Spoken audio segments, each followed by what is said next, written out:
성경 보십니다. 마태복음 25장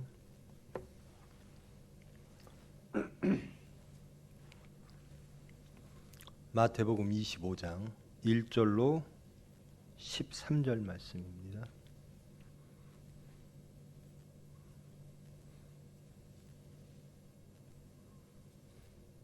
봉독합니다.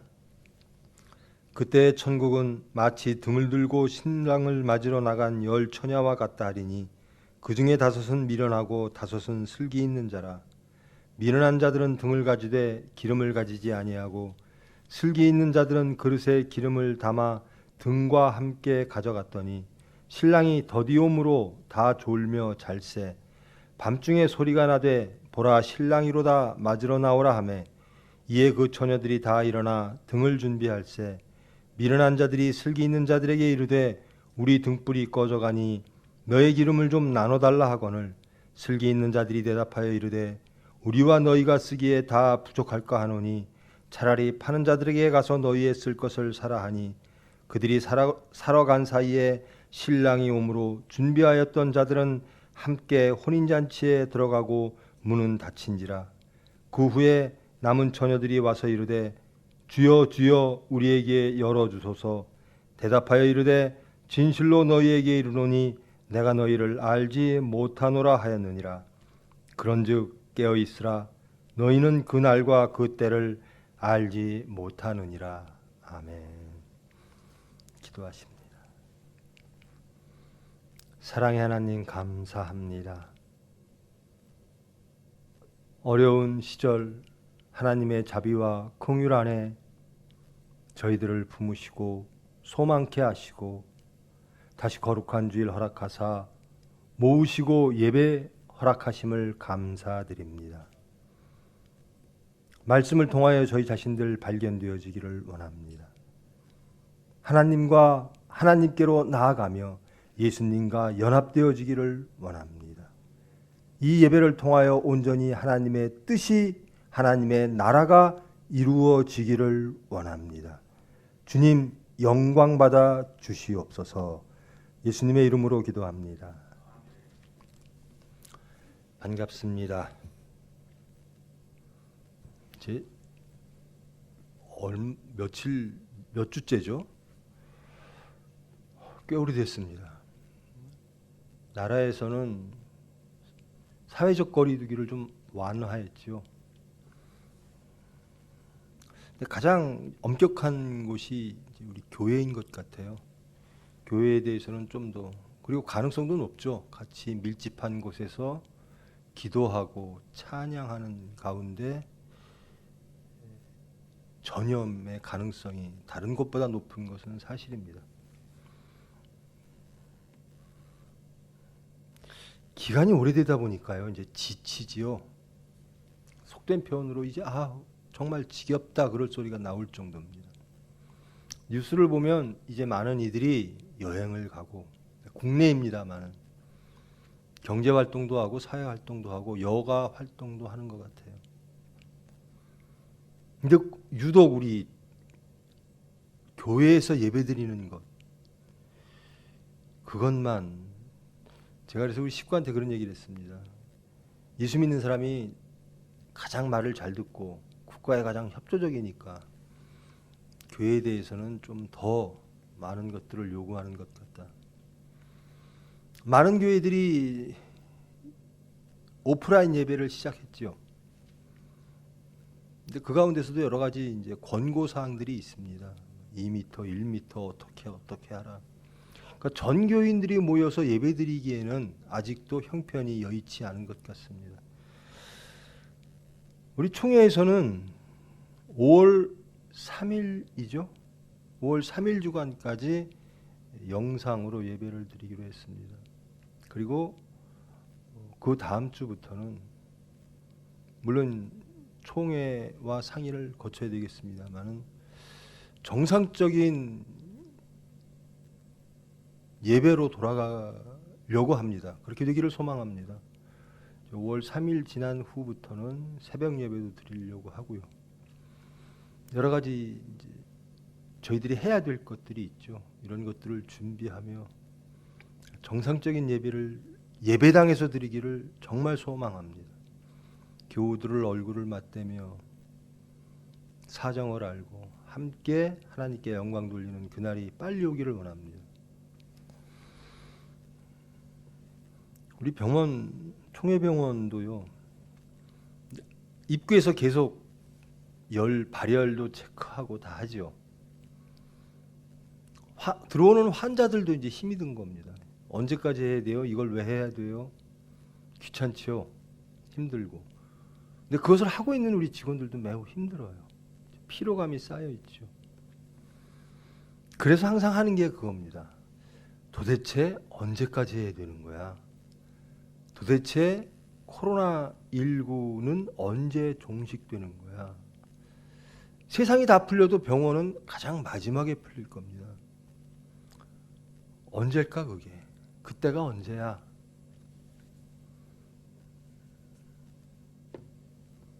오늘 말씀의 제목입니다. 깨어 있으라 그날과 그때를 알지 못하느니라.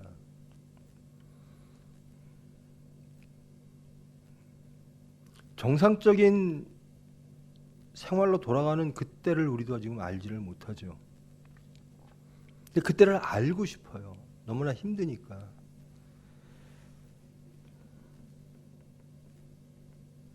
성경에서는 때에 대해서 많이 말씀을 하십니다. 그리고 지금도 많은 종교 집단에서 그 때를 알기를 원합니다. 예수님의 재림의 때는 언제일까? 그것을 막 성경을 찾아서 꽤 맞춰서 계산도 합니다. 휴거가 언제 올까? 심판과 하나님 천국의 나라는 언제 올까? 예수님은 언제 재림하실까?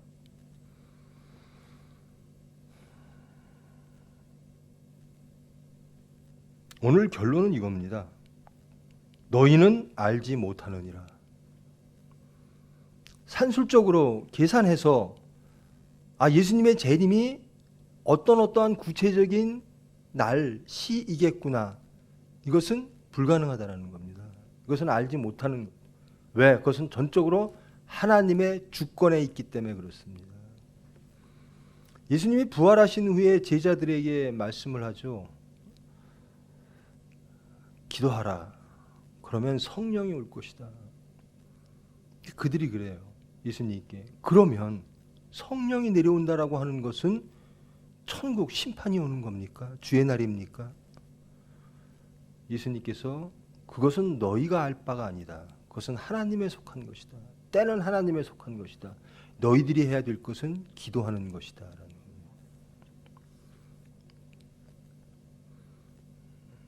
여러분들도 이런 교육을 어릴 적에 들으셨을 거예요. 제가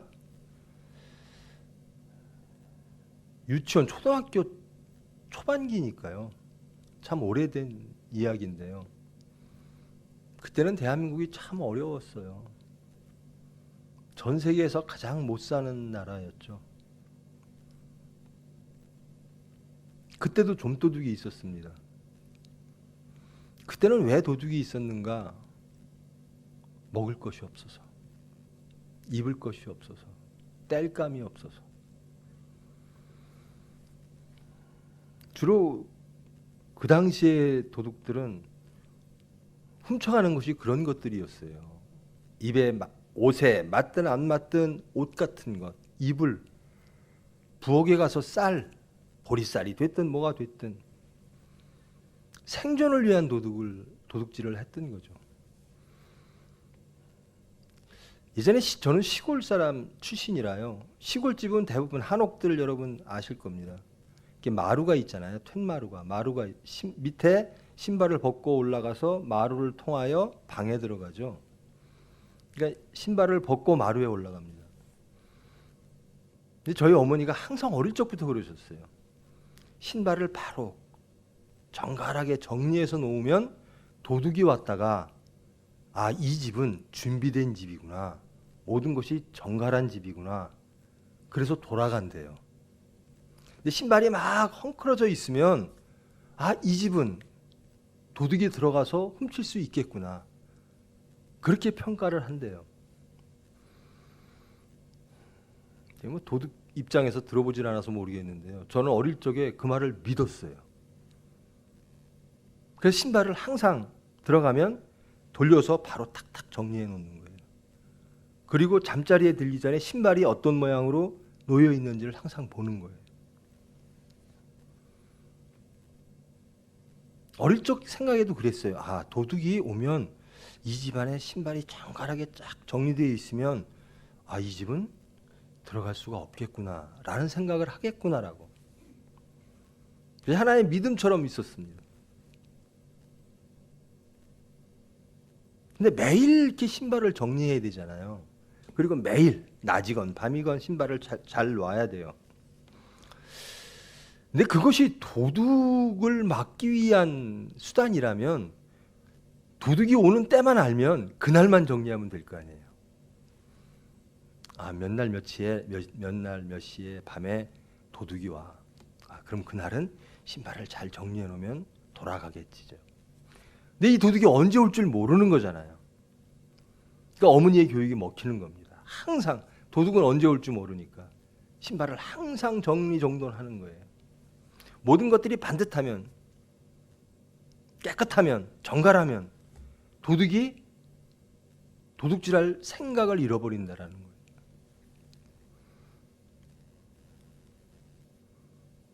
예수님도 천국, 종말, 심판의 비유 때 도둑처럼 올 것이다라는 겁니다. 아무도 알지 못할 것이다. 그때를 너희들이 알았다면, 도둑이 올 때를 알았다면 너희들이 깨어 있을 것인데 알 수가 없는 거라는 겁니다. 여러분, 종말이 언제 올까? 예수님의 재림이 언제 올까? 그것은 전적으로 알 수 없고 하나님의 주권에 있으므로 알려고 하지 마세요. 중요한 건 무엇인가? 신발 정리하는 거라는 겁니다. 매일매일 정리하는 거라는 겁니다. 도둑이 오지 못한다라는 거예요. 항상 깨어 있는 거라는 겁니다.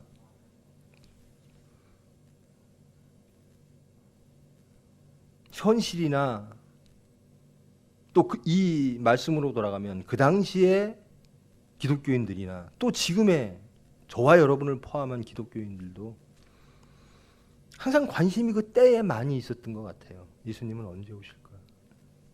언제 심판이 올까? 그 심판 때만 알면 내가 그때 깨어 있을 텐데. 근데 그 때를 알 수가 없다라는 겁니다.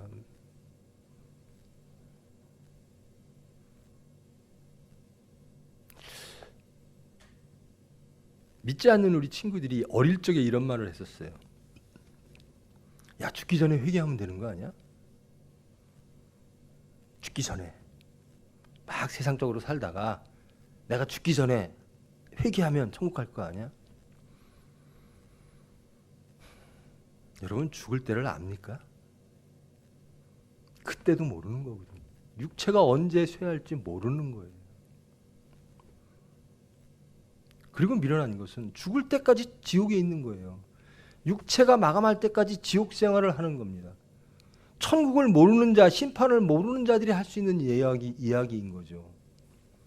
제가 저번 시간에도 말씀드렸습니다만은 이미 천국은 왔습니다. 그러나 완성되지 않은 천국이라는 겁니다. 오늘 비유의 말씀을 하십니다. 열 처녀의 비유. 여러분, 모르시는 분이 없을 정도로 유명한 말씀이죠. 유대 지역의 결혼식 풍습입니다. 결혼식이 이루어질 그날 신랑이 저녁 때쯤 신부 집으로 옵니다.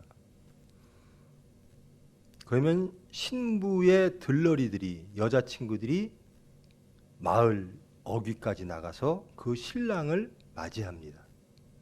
그리고 신부 집으로 인도하여 결혼식이 이루어집니다. 저녁 때가 되고 또 밤새 또 결혼식이 이루어지니까 그들이 반드시 준비해야 될 것이 횃불입니다. 나무에다 이렇게 지금 같이 말하면 솜이라든가 뭐 그런 것 해가지고 기름을 부어서 불을 댕기는 거죠. 신랑을 맞이할 때 저녁 어두울 때니까요. 그때도 필요하고 밤새 필요한 겁니다. 결혼식 잔치 내내 그 등불은 켜 있어야 되는 거죠. 등불이 아니라 횃불입니다. 정확하게는 횃불이 켜 있어야 되는 거죠. 이 들러리들이 해야 되는 일들이 횃불을 켜고 있는 겁니다. 밝히는 겁니다. 결혼식이, 혼인식이 온전히 다 잘 이루어지기 위하여 반드시 필요한 도구죠. 오늘 성경은 10처녀 들러리들이 신랑을 맞이하러 마을 경계까지 나갔다라고 말합니다. 근데 마땅히 그때쯤 신랑이 와야 되는 거예요. 근데 이 신랑이 안 오는 거예요. 들러리 10처녀가 기다리다 잠이 들었습니다. 근데 저녁 때에 와야 될 신랑이 오지 않고 있다가 한밤중에 도착했다라고 신랑의 친구들이 소리를 지르는 거예요. 신랑이 지금 왔으니 맞이하라. 처녀들이 이제 다 일어났습니다. 들러리 하는 처녀들이. 그리고 불을 켜야 되잖아요. 그런데 보니까 10처녀 중에 다섯은 아닙니다. 5처녀는 그 불을 키울 수 있는, 횃불을 키울 수 있는 기름이 있고 5처녀는 횃불만 들고 있고 기름이 없더라는 거예요. 불은 꺼져가는데 기름이 필요한데 이 미련한 5처녀들, 미련하다라고 평가를 합니다. 기름이 없는 거예요. 신랑을 맞이해서 혼인집에 가야 되는데, 그리고 혼인이 이루어지고 그 잔치가 벌어져야 되는데, 혼인잔치가 벌어져야 되는데 할 수 있는 일이 없는 거예요. 다급해졌죠. 성경은 슬기로운 5처녀, 기름을 가진 사람을 슬기롭다라고 표현합니다. 미련한 5처녀가 슬기로운 5처녀에게 기름을 좀 다고 합니다. 여러분 같으면 어떻게 하겠어요? 나는 기름이 많아요. 혼인잔치 동안 밝힐, 그 횃불을 밝힐 기름이 있어요. 근데 어떤 사람이 기름이 없대요. 신랑은 왔고요. 신랑을 모시고 신부집에 가서 혼인잔치를 벌여야 돼요. 근데 어떤 사람이 나보고 기름을 달라 그래요.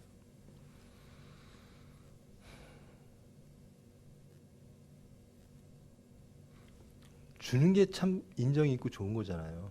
기름 좀 내가 있으니까 좀 나눠 갖지.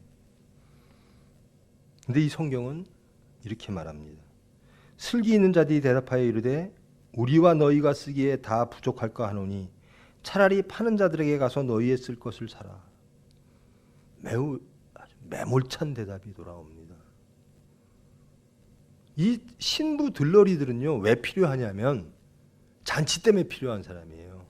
신랑을 모시고 가서 혼인식을 열고 혼인잔치를 하려고 들러리로 와 있는 거예요. 그러기 위해서는 횃불이 필요하고 불이 필요하고 등불이 필요합니다. 결정적인 게 없는 거예요. 슬기로운 기름을 가진 자들이 내가 너에게 주면 이 잔치가 완성되어질 수가 없다. 도중에 불이 꺼질 테니 너희들의 기름을 사가지고 오너라 라고 얘기를 합니다. 그러니까 그들이 그 말을 듣고 기름을 사러 간 거죠. 그리고 슬기로운 5처녀, 횃불을 든 5처녀와 신랑이 신부 집에 혼인잔치를 하러 들어갔습니다. 그리고 문이 닫혔습니다. 기름을 사온 5처녀들이 와서 문을 두들깁니다. 문 좀 열어주세요. 우리도 그 잔치에 참여해야 됩니다. 우리가 뽑힌 이유는 이 잔치에 참여하기 위함입니다. 근데 대답이 옵니다. 신랑의 대답입니다. 하나님의 말씀입니다. 내가 너희를 알지 못하노라. 그러면서 말씀합니다. 그러므로 깨어 있어야 되지 않았겠느냐. 너희들이 혼인잔치에 참여하기 위하여 뽑혔다면, 그리고 그 혼인잔치에 참여하여 그 영광을 함께 누리기를 원했다면 깨어 있음이 당연하지 아니하겠느냐.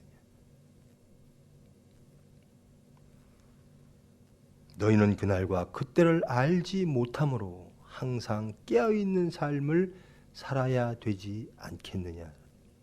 항상 기름을 준비하는 삶을 살아야 되지 않겠느냐라는 겁니다. 오늘 성경은 이렇게 말하는 겁니다. 그날과 그때를 알려고 하지 마라. 알 수가 없다라는 겁니다. 중요한 건 그날과 그때를 준비하는 삶이라는 겁니다. 기름을 준비하는 삶이라는 겁니다. 그 심판날에는 어느 누구도 그 잔치에 들어갈 반드시 필요한 그 기름을 줄 사람이 아무도 없다라는 겁니다. 잔치에 들어가는 그것은 전적으로 자기에 달렸다라는 겁니다.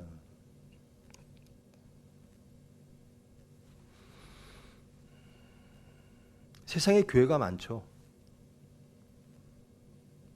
그리고 각 교회마다 성도들이 많죠. 나 예수 믿는 사람이야 라고 말하는 사람들이 많죠. 주일마다 교회에 와서 예배드리는 사람들 대한민국에도 많습니다.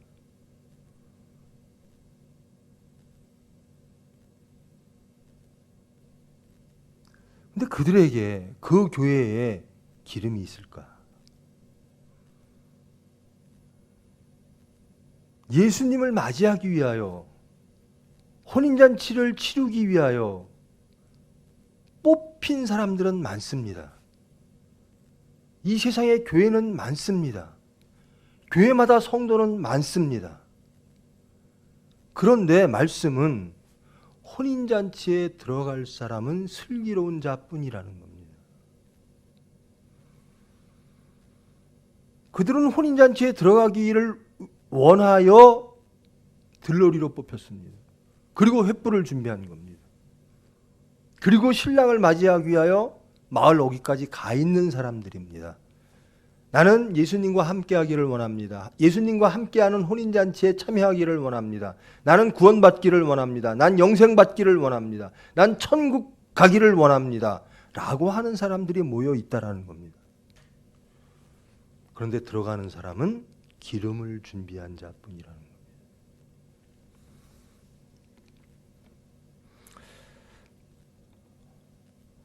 여러분, 우리 교회는 어떤 교회일까요?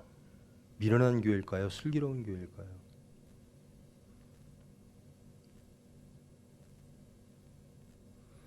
종말론적인 삶이라고 하는 것은 예수님의 재림이 바로 내일, 바로 이 시간 온다라고 하는 그것을 전제로 하는 삶입니다. 아, 내일 오시겠지. 안 오시는 거예요. 이 당시로 돌아가면. 언제쯤 오시겠지. 또 안 오시는 거예요. 도대체 예수님의 재림은 언제 되는 거야? 이 재림이 계속 지연되는 겁니다.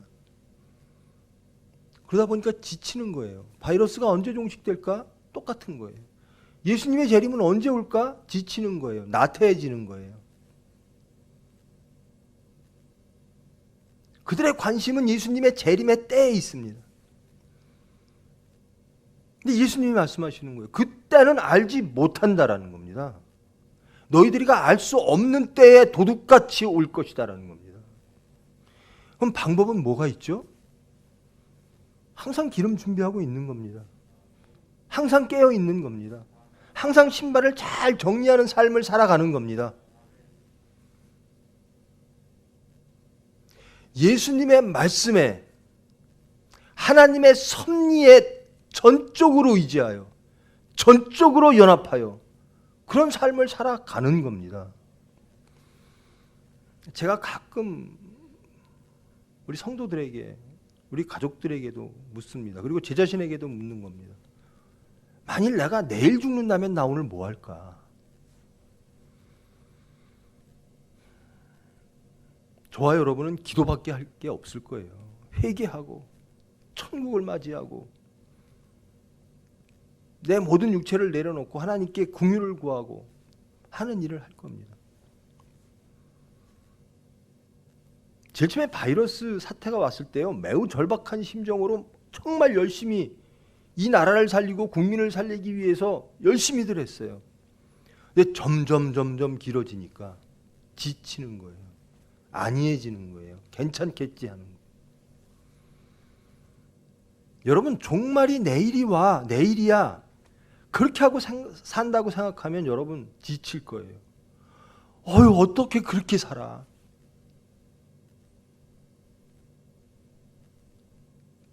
우리의 생각과 우리의 육체로는 그렇게 살 수가 없어요. 어떻게 매일 십자가를 지고 살아? 어떻게 매일 그러고 살아? 그럴 겁니다.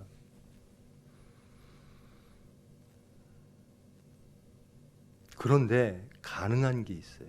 매우 어렵지 않게 전적으로 하나님께 의지하며 그 매일매일 깨어있는 삶, 매일매일 정돈되어 있는 삶, 말씀이 우리를 주장하는 삶이 힘들지 않고 희락으로 기쁨으로 매일매일 살아갈 수 있는 유일한 상태가 있습니다. 그것이 거듭난 상태라는 거예요. 때에 대해서 관심이 있는 것이 아니라 믿음에 관심이 있는 겁니다. 기름에 관심이 있는 겁니다. 언제쯤 내가 심판받을까? 언제쯤 위기가 올까? 언제쯤 도둑이 올까? 여기에 관심이 있는 게 아니라 항상 도둑이 올 것에 대해서 준비하고 있는 삶, 그런데 힘들지 않는 삶이라는 겁니다. 여러분, 예수 믿는 사람은 매우 치열하게 살 것 같죠? 아닙니다. 화평스럽게 삽니다. 예수님 말씀 안에서 여러분, 자유라는 게 뭘까? 계명이 있고요. 예수님의 말씀이 있습니다. 이 말씀이 우리를 옥죄이고 우리를 힘들게 하면 그건 복음이 아닐 수 있죠. 거짓 화평일 수 있습니다. 억지로 끌려가는 삶이 될 수 있어요.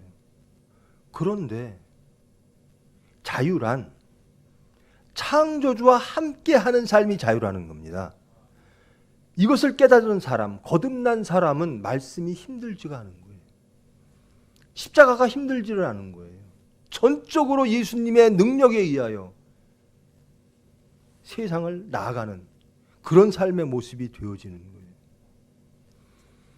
기름을 준비하는 것, 믿음을 준비하는 것, 이것이 어려울까? 어렵지요. 하나님에 대한 믿음, 예수님을 기다리는 믿음, 소망, 이 모든 것들 앞에 다른 도전들이 있습니다. 이 열 처녀들에게는 시간이, 저녁부터 기다렸는데 안 오는 거예요. 마땅히 그 시간에 와야 될 분이 안 오시는 겁니다. 육체가 필요하죠. 잠들 수밖에 없는 겁니다. 근데 기름 있는 자와 기름 없는 자로 나뉜다라는 겁니다. 세상에 도전들이 많이 있습니다. 세상에 결핍들이 많이 있고요. 우리를 살려주실 신랑이, 예수님이 빨리 오면 이 문제가 해결될 것 같은데 그 문제 해결이 자꾸 지연되어지는 거예요. 구체적인 삶 속에서도 마찬가지입니다. 저에게 이런 사건이 더 터졌습니다. 우리 심령적인 문제, 현실적인 문제, 신앙적인 혹은 총회 병원적인 여러 가지 문제가 있습니다.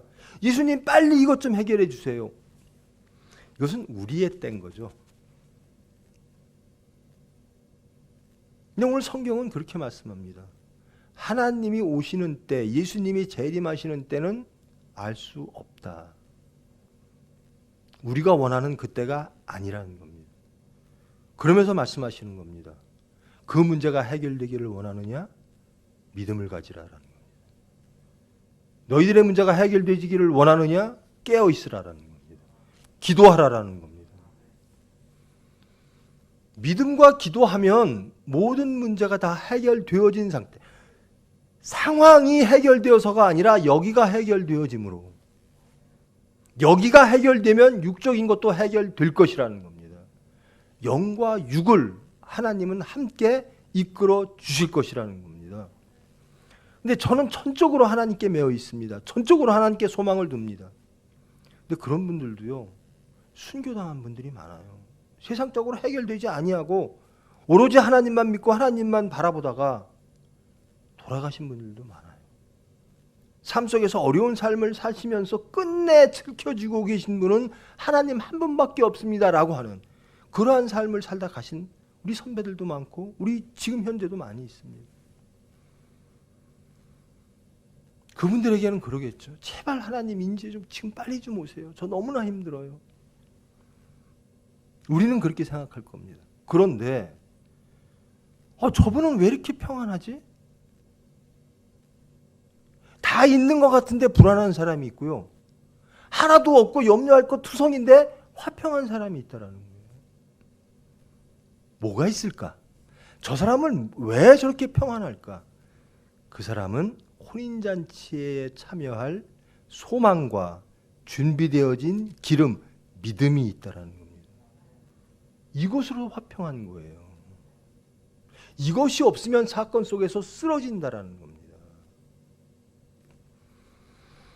바이러스가 언제 끝날까? 이 고단한 삶이 언제 끝날까? 이 사건이 언제 끝날까? 어떻게 해결될까?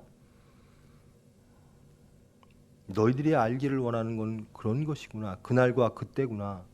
아니다. 그것은 전적으로 하나님께 맡기라라는 겁니다.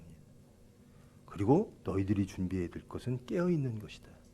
기름을 갖는 것이다. 기도하는 것이다. 믿는 것이다라는 겁니다. 그 믿는 자에게 하나님은 화평을 허락하실 것이라는 겁니다. 우리는 반드시 신랑 되신 예수를 영접해야 됩니다. 그러기 위해서 저희들 모이잖아요. 근데 돌아보라는 겁니다. 너희들이 정말 예수와 예수님을 통하여 구원받고 천국을 이루고 영생 받기를 원하느냐? 그러면 너희들이 필요한 게 있다라는 겁니다. 믿음만 있으면 이겨낼 수 있다라는 겁니다. 통과될 수 있다라는 겁니다. 10개의 교회가 있어요. 예수님이 말씀하시는 겁니다. 5교회는 잔치에 참여하지 못한다. 10명의 성도가 있어요. 5명은 참여하지 못한다라는 거예요. 분명히 교회 모습이고 분명히 교회에 와서 봉사하며 예배에 참여하는 사람들인데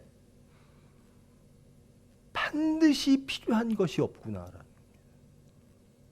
깨어있음, 기름, 믿음 이런 것들이 없다라는 거예요. 처음부터 없었겠어요? 아무 소망이 없으면 교회에 나올 일도 없죠. 아무 소망 없으면 예수님 신랑을 기다릴 이유도 없죠. 그런데 쓰러진다라는 겁니다. 준비하지 못한다라는 겁니다. 예수님을 영접하기 위한 많은 교회와 많은 무리가 있으나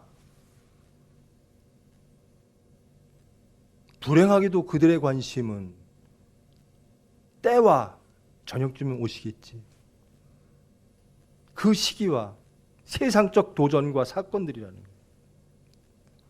예수님이 원하시는 것은 나를 향한 너희의 믿음을 보여라. 그것으로 구원받는다라는 겁니다.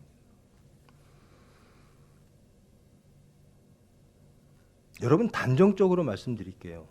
쓰러질 수 있습니다. 졸 수 있습니다. 그러나 믿음이 있으면 회복되어진다라는 겁니다.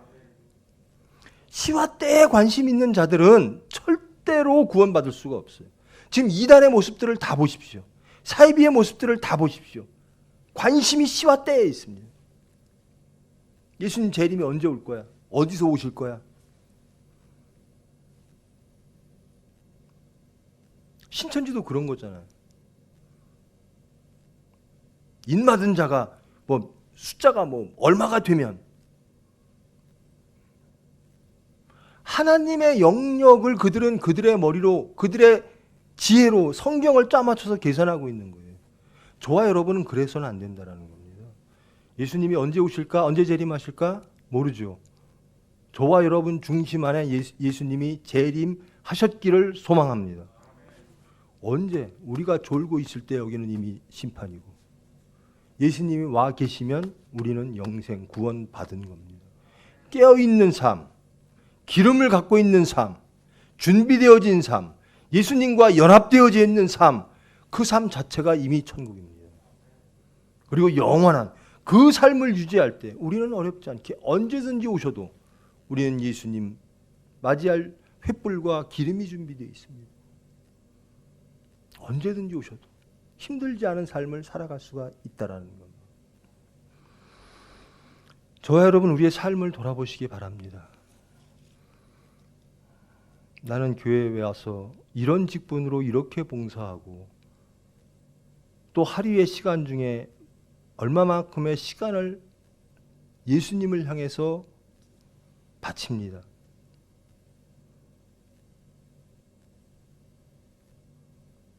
정직하게 돌아보라는 거예요. 미련한 다섯처녀인지 슬기로운 다섯처녀인지, 예수님을 위하여, 신랑을 위하여 다 애쓰는 겁니다. 똑같이 횃불 준비하고 저녁 무렵에 신랑을 맞이하기 위해서 나와 있는 겁니다. 그런 행위들을 다 해요. 종교 행위들을 다 합니다. 중요한 건 기름이 있느냐 없느냐라는 겁니다. 핵심은 깨어 있느냐라는 겁니다. 핵심은 예수님과 연합하여 화평 가운데 살고 있느냐라는 겁니다. 천국이 이미 왔느냐라는 겁니다. 예수 믿는 사람은 천국 생활을 해야 돼요. 화평해야 돼요. 세상의 결핍과 질곡 속에서도 예수님으로 인하여 기뻐해야 된다는 겁니다. 소망해야 된다는 겁니다. 그런 사람은 심판을 두려워하지 않는 거예요. 이미 심판으로부터 구원받은 자예요. 거듭난 자, 부활한 예수님과 연합하는 삶, 그 예수님의 모든 삶이 우리를 지탱하고 우리를 이끌어 나가는, 내 모든 삶 속에서 말씀만이 관통하는 그런 기쁨의 삶, 능력의 삶을 사는 자들에게는 때가 중요한 게 아니죠. 메시가 심판했던 겁니다. 여러분, 사건 닥치면 쓰러져요. 제가 그 말씀 자주 드리죠. 그냥 오만한 게 아닙니다. 교만할 수 있는 사건이 생기니까 교만해져요. 화낼 만한 사건이 터지면 화를 냅니다. 탐욕 부릴 만한 사건이 생기면 탐욕합니다. 예수님보다 더 좋은 것, 육체적으로 더 좋은 것을 주겠다라고 유혹이 오면, 사탄이, 뱀이 유혹하면 가게 되는 겁니다.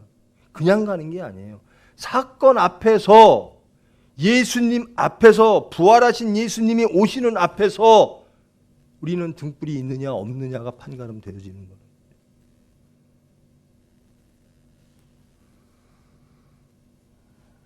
예수님과 연합하면요, 모든 것들을 다 이겨낼 수 있다는 겁니다. 힘들지 않게. 내 의로 하는 게 아니라 하나님이 해주시는 거예요. 내가 변했다라는 겁니다. 하나님이 변해 주셨다라는 겁니다. 예수 믿고 변했네? 변해야죠. 그러나 정직하게, 진지하게 돌아봐야 될 제목이 있다라는 겁니다. 정말 대한민국 교회는 슬기로운 교회인가? 깨어있는 교회인가? 우리 교회는 깨어있는 교회인가? 저와 여러분 개개인은 깨어있는 자인가? 믿음이 있는 자인가? 기름이 있는 자인가? 예수님이 어느 때 오시더라도 나는 이미 예수님의 삶을 살고 있었습니다. 나는 이미 맛보는 천국의 삶을 살고 있었습니다. 이제 예수님과 영원한 천국으로 가겠습니다.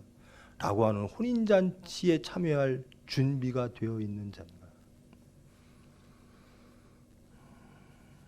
예수님을 기다리기만 있어서는 안 된다는 겁니다. 기름을 준비하십시오. 깨어 있으십시오. 말씀으로 무장하십시오. 그래야 승리합니다. 그래야 화평이 있습니다. 나는 예수 믿는데 왜 이렇게 화평이 없죠? 우리 집안은 예수 다 믿고 열심히 교회 다 다니고 주일마다 다 오는데 집에만 가면 불화가 있고 싸움이 있고 다툼이 있고 시기가 있고 욕심이 있고, 왜 그럴까요? 기름이 없었기 때문에. 말씀 앞에서 깨어 있으십시오. 세상에 여러 가지 소리가 많이 들리잖아요. 근데 가장 우선해서 들려야 되고 가장 내가 사모해서 들어야 될 소망의 소리는 복음이라는 겁니다. 하나님의 말씀이라는 거예요. 예수님의 말씀이 가장 우선 되어져야 되는 거예요. 저와 여러분은 그런 사람입니다. 교회는 그래야 된다는 겁니다. 명목적으로 횃불 들고 예수님 신랑 맞으러 가는 그런 형식적인 종교 행위가 아니라 여기에 기름이 있는 자, 깨어있는 자, 말씀과 함께하는 자, 정말 전인격적으로 전 삶을 통해서 예수님과 연합하여 예수님의 기쁨을 누리고 있는 자, 그런 자야 된다라는 겁니다. 그런 분들은 이미 천국에 와 있는 거예요. 우리는 천국 생활을 누려야 돼요. 천국 백성으로 살아야 돼요. 내가 죽기 전에 회개하고 천국 가야지. 죽을 때도 모르는 겁니다. 부디 나는 깨어있는 자인가? 우리 교회는, 우리 구역은 정말 기름을 준비하고 깨어있어서 어느 때든 예수님이 오셔도, 어느 때든 사건이 닥쳐도 나는 예수님을 영접할 준비가 되어 있는가? 내 육체가 아무리 고나여 피곤하여 쓰러져서 잠들어도 예수님이 오실 때 나는 깨어서 예수님과 함께 갈 수 있는 믿음이 있는가? 돌아보시기를 바랍니다. 그리고 회복하시기를 원합니다. 사건을 통하여 여러분의 신앙이 장성할 줄 믿습니다. 사건은요, 복입니다. 육체만 생각하면 사건은 질곡이고 심판이나, 영을 생각하면 사건은 연단이고 축복인 것입니다. 여러 가지 사건을 통하여 자신을 돌아보며 기름을 준비하는 저와 여러분 되기를 하나님께 기도드립니다. 기도하십니다. 사랑의 하나님, 감사합니다. 말씀 주셔서 저희들을 돌아보게 하심을 감사합니다. 저희들의 모습은 예수 믿는 사람의 모습입니다. 교회를 섬기는 모습입니다. 그러나 저희 속을 돌아봅니다. 모든 사건 속에서, 모든 삶의 자리에서 저는 온전히 예수님을 영접할 기름이 있는가? 그리하여 예수님을 모시고 혼인잔치로 인도하며 그 잔치의 영광을 누릴 수 있는 중심이 되는가 돌아봅니다. 소망합니다. 주님의 사랑으로, 주님의 긍휼로 저희들에게 믿음을 허락하여 주시옵소서.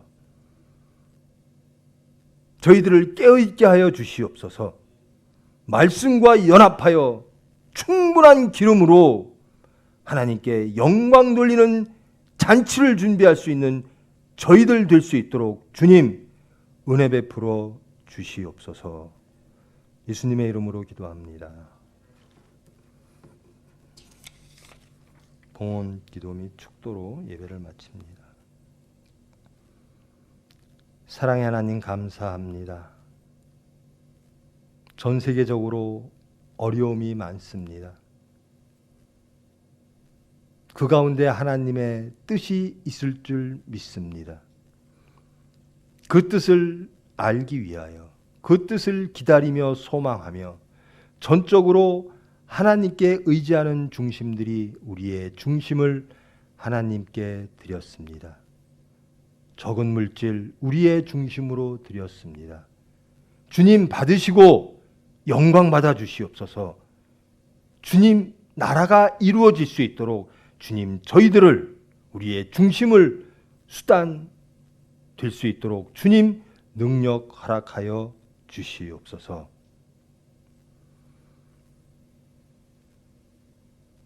온전히 모든 사건 속에서, 우리의 모든 삶의 자리에서, 우리의 육체의 모든 환경 속에서 신랑 되신 예수님을 영접하여 그 예수님의 혼인잔치에 참여하여 하나님께 영광 돌리며 하나님의 백성으로 하나님께 영광 돌리기를 원하는 모든 무리 위에 예수 그리스도의 은혜와 하나님의 사랑과 성령님의 위로 교통하심이 이제로부터 영원까지 함께할지어다.